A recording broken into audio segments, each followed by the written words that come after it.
What I'm showing you here is the evolution of touch cover for both Surface Pro 2 and Surface 2.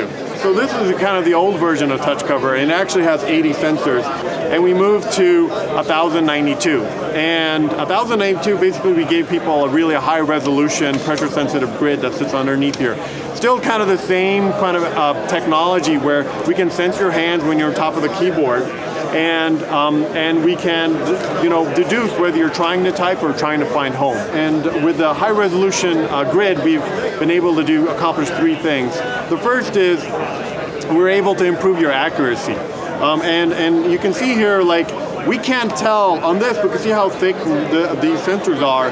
We can't tell whether you're hit to the left of the key or the right of the key or in between the keys, and where your centroid or your finger really are. With this device, we're able to really pick that up and calculate the centroid of your hand. And so even hitting in between the keys, we can pick up all those keys and essentially do that. The second thing is it actually improves typing speed. So we've improved the sensitivity of the whole matrix. And so you don't have to type as hard to evoke the key events. And as a result, people are able to type faster and more comfortably, which is awesome. And you actually get your hands on a touch cover too. You'll go and you're like, wow, this is really easy. It feels easy. And then the third thing, which I'm really excited about, is we're enabled gestures on top of keys. This is the only keyboard that really has gestures on top of keys and still senses when you're just trying to rest your hands on top of the device. So it uses pressure-sensitive technology to type, and using the same section, you can gesture on top. And we enable three gestures.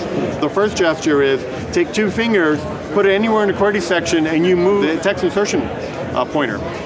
And if I just put two fingers, you can see how it's kind of just moving back and forth. So it's kind of cool, up, down, back and forth. And if I use a modifier, it's kind of a neat trick.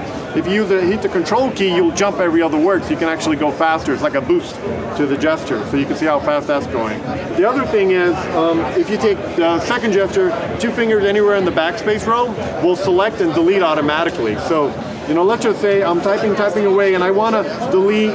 I can hit the backspace key, absolutely. But the other thing, you can do two fingers anywhere here, and you just go back, and you see how I'm selecting? If I do it too far, I can go back. Right now, today, people feel like if you want to be really productive, what's the first thing you think about? You want like a big screen and a big kind of desktop environment, or a big really laptop, and people kind of associate size with improved productivity. And so there's that paradigm. And what we've been trying to do with Surface is break that paradigm that small things can indeed interact big through innovation and technology, through evolution and technology.